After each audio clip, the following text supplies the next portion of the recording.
جی آج ہم حدیث نمبر 6 پڑھیں گے۔ سب بچے سب سے پہلے میرے ساتھ حدیث نمبر 6 کی جو عربی عبارت ہے اس کو پڑھ لیں۔ من احب للہ، من احب للہ وابغض للہ واعطى للہ ومنع للہ فقد استکمل الایمان۔ پھر پڑھیے من احب للہ وابغض للہ واعطى للہ ومنع للہ فقد استکمل الایمان۔ من احب للہ وابغض للہ واعطى للہ ومنع للہ فقد استکمل الایمان۔ جی سب سے پہلے بچے لفظی ترجمہ آپ سب بچے نوٹ کر لیں۔ من جس نے، احب للہ اللہ کے لیے محبت کی، من جس نے احب للہ اللہ کے لیے محبت کی، وابغض للہ وا کا مطلب اور، ابغض للہ اللہ کے لیے بغض رکھا۔ بغض کہتے ہیں دشمنی کو، عداوت کو۔ اور اعطى للہ اللہ کے لیے عطا کیا، یعنی کسی کو کچھ دیا۔ واعطى للہ اور اللہ کے لیے عطا کیا۔ ومنع للہ اور اللہ کے لیے روکا۔ ومنع للہ اور اللہ کے لیے روکا، یعنی کسی کو کچھ دینے سے اپنا ہاتھ روکا تو اللہ کی رضا کے لیے۔ فقد پس یقیناً، استکمل الایمان فقد پس یقیناً، استکمل الایمان اس نے ایمان مکمل کر لیا، اس نے ایمان مکمل کر لیا۔ جی با ماہورہ ترجمہ دیکھیے، جس نے اللہ کے لیے محبت کی اور اللہ کے لیے بغض رکھا اور اللہ کے لیے عطا کیا اور اللہ کے لیے روکا تو اس نے ایمان مکمل کر لیا۔ اس حدیث کا موضوع ہے تکمیل ایمان کی پہچان۔ تکمیل ایمان کی پہچان سے مراد ایمان کے کامل ہونے کی پہچان، ایمان کے مکمل ہونے کی پہچان۔ تشریح کی طرف آئیے۔ اس حدیث مبارکہ میں تکمیل ایمان کے 4 اصول بیان کیے گئے، یعنی ایمان کے کامل ہونے کے 4 اصول بیان کیے گئے ہیں۔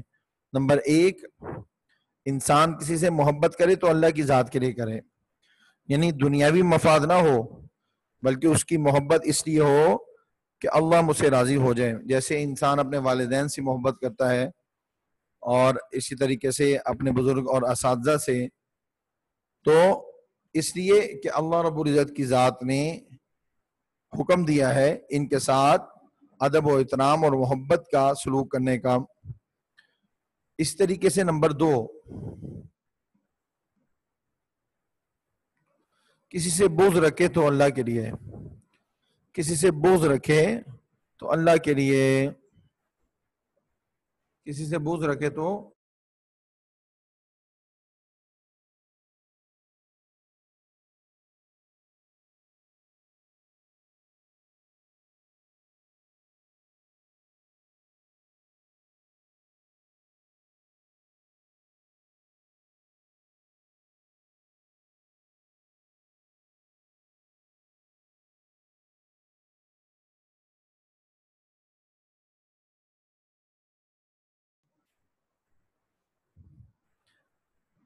نمبر 2 کسی سے بغض رکھے تو اللہ کے لیے۔ نمبر 3 کسی کو کچھ دے تو اللہ کے لیے، کسی کو کچھ دے تو اللہ کے لیے۔ نمبر 4 کسی کو کچھ دینے سے روکے تو اللہ کے لیے، یعنی کسی کے ساتھ کوئی ہیلپ کر رہا ہے تو اس میں رضا اللہ کی مقصود ہو، یعنی اللہ راضی ہو جائے، دنیا کو دکھانے کے لیے نہ دے۔ اور اس طریقے سے نمبر 4 کسی کو کچھ دینے سے ہاتھ روک لے تو اللہ کی رضا کے لیے روکے، کہ اللہ نے یہاں پر خرچ کرنے سے منع کیا ہے تو وہاں پر خرچ کرنے سے ہاتھ روک لے تو یہ کس کے لیے ہوگا؟ اللہ کی رضا کے لیے ہوگا۔ اب پہلا اصول جو ہے اس کی طرف چلتے ہیں۔ پہلا اصول کیا ہے؟ انسان کسی سے محبت کرے تو اللہ کی ذات کے لیے کرے۔ کلمہ پڑھ لینے کے بعد مسلمان پر کچھ پابندیاں اور ذمہ داریاں عائد ہوتی ہے۔ جب انسان کلمہ پڑھ لیتا ہے تو وہ آزاد نہیں بلکہ وہ پابند ہو جاتا ہے، اس پر کچھ ذمہ داریاں عائد ہو جاتی ہیں۔ کافر آزاد ہے، وہ اپنی من چاہی زندگی گزار رہا ہے، ہم نے رب چاہی زندگی گزارنی، ہم مسلمان ہیں۔ وہ اپنے آپ کو ایک ضابطہ کا پابند کر لیتا ہے، اور وہ ضابطہ کیا ہے؟ اس کا نام اسلام ہے۔ اس کا نام کیا ہے؟ اسلام ہے۔ اللہ تعالیٰ انسان سے بے حد محبت کرتا ہے، یعنی اللہ تعالیٰ اپنے بندوں سے بہت محبت کرتا ہے، لہذا مسلمان ہونے کے ناطے ہمارا یہ اخلاقی فرض ہے کہ ہم بھی اللہ سے محبت کریں۔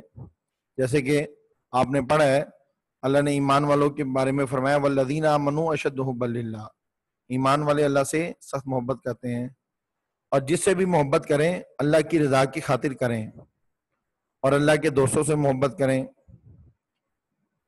اور اللہ کے دوست رسول اللہ صلی اللہ علیہ وسلم، انبیاء ہیں، انبیاء علیہ السلام ہیں، صحابہ کرام ہیں، شہداء ہیں، صالحین ہیں، نیک لوگ، اولیاء ہیں، اللہ کے ولی، مجاہدین، صدیقین، سچ بولنے والے اور حلال روزی کمانے والے۔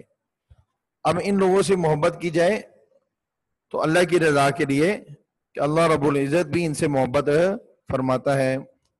حدیث نبوی ہے، افضل عمل یعنی سب سے بہترین عمل اللہ کی خاطر محبت کرنا ہے اور اللہ کی خاطر بغض رکھنا ہے، یعنی اللہ کی خاطر دوستی کرنی ہے اور اللہ کی خاطر دشمنی رکھنی ہے۔ نمبر 2،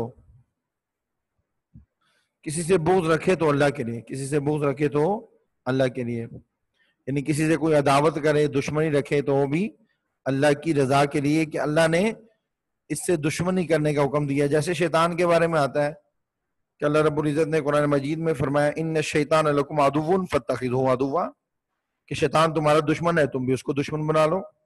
تم اس کو دشمن ہی سمجھو، دوست نہ سمجھو، وہ تمہارا خیر خواہ نہیں ہو سکتا۔ تو انسان شیطان سے نفرت کرتا ہے، اسی طریقے سے بعض لوگ انسان شیطانوں کی روپ میں ہوتے ہیں، ان سے کنارہ کشی اختیار کی جائے تو یہ اللہ کی ذات کے لیے۔ مومن کسی سے ذاتی دشمنی نہیں رکھتا، یعنی اس کی ذاتی دشمنی کسی سے نہیں ہوتی ہے۔ اگر مومن ہے تو وہ کسی سے بھی ذاتی بغض نہیں رکھے گا، اس کی دشمنی اللہ کے دشمنوں سے ہوتی ہے، اور اللہ کے دشمن کفار، مشرکین، بے حیا اور جھوٹ بولنے والے لوگ ہیں۔ یعنی اگر ہم ان سے دوستی رکھیں گے تو ہمارا شمار بھی ان میں ہو جائے گا، لہذا ان کے ساتھ دل میں نفرت رکھنی چاہیے، محبت نہیں رکھنی چاہیے، اور ان کے طریقوں سے بھی نفرت رکھنی چاہیے۔ تو یہ بغض اور یہ عداوت کس کے لیے ہو جائے گا؟ اللہ کی رضا کے لیے ہو جائے گا۔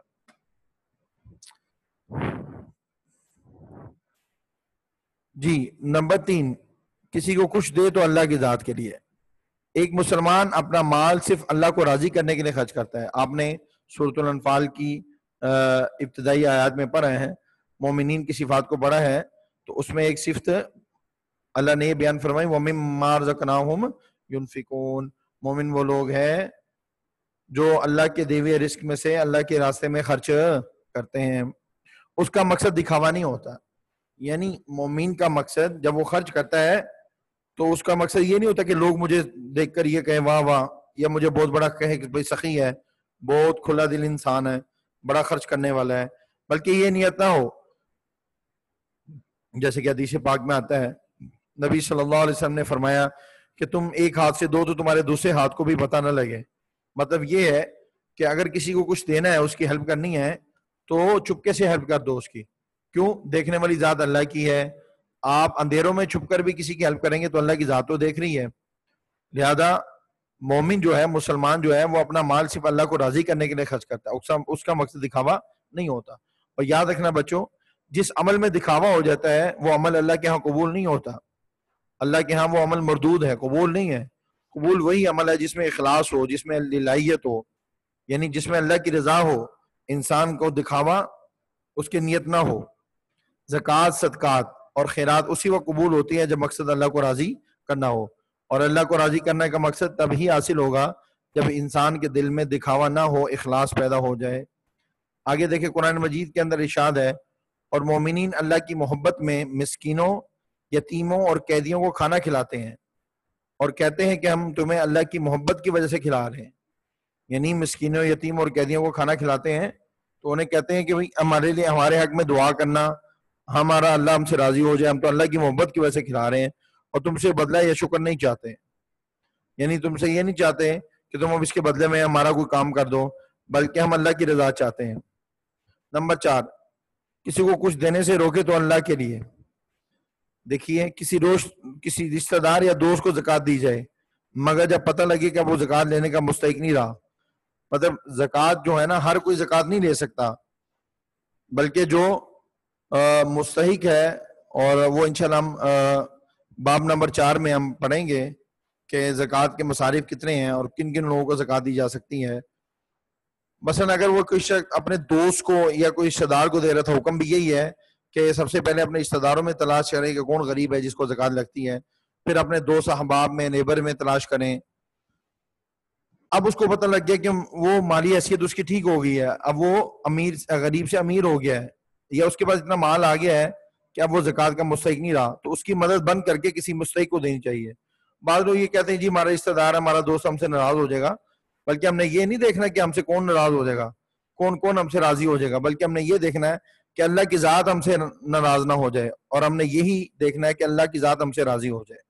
تو یہ تب ہی ہوگا کہ جب انسان کچھ بھی کسی کو دے گا یا کچھ کسی کو دینے سے روکے گا تو اس میں رضا مخلوق کی نہیں بلکہ خالق کی ہوگی، اللہ کو راضی کرنے کی ہوگی، تو اس کی بس مدد بند کر کے کسی مستحق کو دینی چاہیے۔ تو یہ اللہ کی رضا کی خاطر ہاتھ روکنا ہو گیا۔ یہ جو ہے نا ہاتھ روکنا، یہ ایسے ہی ہاتھ روکنے سے مراد یہی ہے کہ انسان کسی کو کچھ دے رہا تھا، ہیلپ کر رہا تھا اس کی، لیکن اب اس نے دیکھا کہ اب وہ مستحق نہیں رہا، تو اب اس کی ہیلپ کرنا بند کر دیں۔ یہ ہے اللہ کی ذات کے لیے ہاتھ کو روکنا۔ ارشاد باری تعالیٰ ہے قرآن مجید کے اندر، ارشاد ہے اے نبی صلی اللہ علیہ وسلم کہہ دیجئے کہ میری نماز، میری عبادت، میرے جینا، میرا مرنا، یعنی میرا نماز پڑھنا، میری عبادت کرنا۔ بعض مفسرین فرماتے ہیں یہاں پر ان صلاتی و نسکی، تو ان و نسکی سے مراد قربانی کرنا ہے، کہ میری نماز پڑھنا بھی، میری قربانی کرنا، میرا زندہ رہنا اور میرا مرنا، یہ سب کس کے لیے؟ اللہ کے لیے ہے۔ تو قربانی کے عمل سے یاد ہے کہ ابھی عید قربان آ رہی ہے، تو بہت سارے لوگ جانور اس لیے خریدتے ہیں کہ لوگ واہ واہ کریں اور مقابلے بازی شروع ہو جاتی ہے۔ تو یہاں پر اللہ رب العزت نے اپنے محبوب صلی اللہ علیہ وسلم کو یہ قرآن میں حکم دیا کہ آپ فرما دیجئے کہ میری نماز اور میری قربانی بھی ایک عبادت ہے جس سے اللہ کا قرب حاصل ہوتا ہے، تو بلکہ ہمیں یہ بتانا بھی نہیں چاہیے کہ ہم نے یہ قربانی کا جانور کتنے کا لیا ہے۔ بعض لوگ اس کے وہ مووی بناتے ہیں اور نیوز والوں کو بنا لیتے ہیں اور لیٹنگ کرتے ہیں اور ایک جو ہے وہ میلہ لگا کر رکھتے ہیں، تو قربانی تو اس کی ہو جائے گی، لیکن قربانی کا جو ثواب ہے وہ اس کو نہیں ملے گا۔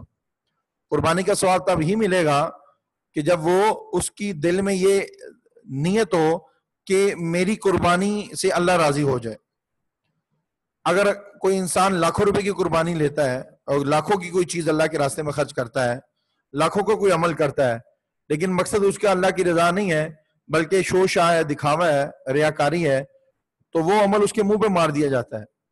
اور اگر کوئی چھوٹے سے چھوٹا سا عمل کرتا ہے، مثلا کسی نے بہت سستا جانور لیا لیکن اس کی نیت یہ تھی کہ میرا اللہ مجھ سے راضی ہو جائے، میرا اللہ اس کو قبول کر لے، کسی نے 10 روپے بھی اللہ کے راستے میں خرچ کیے اور اس نیت سے خرچ کیے کہ میرا اللہ مجھ سے راضی ہو جائے، تو یہ 10 روپے 10 لاکھ 10 کروڑ سے زیادہ اس کا ثواب ملے گا۔ وجہ یہ ہے کہ اس میں اخلاص ہے۔ تو عمل کے اندر وزن پیدا ہوتا ہے اخلاص کے ساتھ، اور اخلاص کیسے آئے گا؟ کہ جب دل کے اندر اللہ کی محبت ہوگی، اللہ کا خوف ہوگا۔ تو جو تمام جہانوں کا پروردگار ہے اس کے لیے ہی میری نماز ہے، میری عبادت ہے، میری قربانی ہے، میرا جینا ہے، میرا مرنا ہے۔ جی، تو یہ 4 اصول بیان ہوئے ہیں، یعنی ہمارے ایمان کے کامل ہونے کے 4 اصول اس حدیث میں بیان ہوئے ہیں کہ کسی سے محبت کرے تو اللہ کے لیے، کسی سے دشمنی رکھے تو اللہ کے لیے، کسی کو کچھ دے، کسی کی ہیلپ کرے تو اللہ کی ذات کے لیے، کسی سے ہاتھ اٹھا لے، اپنا ہاتھ روک لے تو بھی اللہ کی رضا کے لیے۔ جو مسلمان یہ 4 کام اختیار کر لیتا ہے، اللہ کے نبی صلی اللہ علیہ وسلم نے فرمایا اس کا ایمان مکمل ہو گیا۔ بھئی کتنی فضیلت کی بات ہے کہ اگر ہم اپنے اندر یہ 4 خوبیاں پیدا کر لیں تو اس حدیث کی روح سے ہم کامل ایمان والے بن جائیں گے۔ اللہ ہمارے سب کے اندر یہ 4 خوبیاں پیدا فرمائیں۔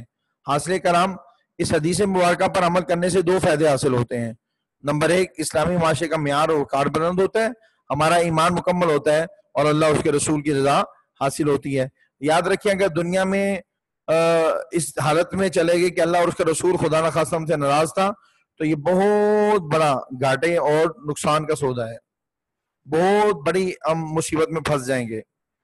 اور اگر اللہ اور اس کے رسول ہم سے راضی ہے تو آگے سارے راستے آسان ہیں اور بہت بڑی کامیابی ہے۔ تو کامیابی اور ناکامی کا معیار وہ پیسہ، دولت اور اسی طریقے سے طاقت نہیں ہے، بلکہ کامیابی اور ناکامی کا معیار اللہ اور اس کے رسول کی محبت ہے۔ جتنا انسان اللہ اور اس کے رسول کی محبت کرے گا اتنا وہ کامل ہوتا چلا جائے گا اور کامیاب ہوتا چلا جائے گا۔ تو بچے اب آپ اس حدیث کو اچھی طریقے سے یاد بھی کریں اور اس کو آپ نے لکھنا بھی ہے، اس حدیث کو آپ نے لکھنا بھی ہے، زبانی بھی ایک مرتبہ لکھ لیں۔ تو سب بچے اس کی کوشش کریں۔ اللہ رب العزت ہم سب کو عمل کرنے کی توفیق نصیب فرمائے۔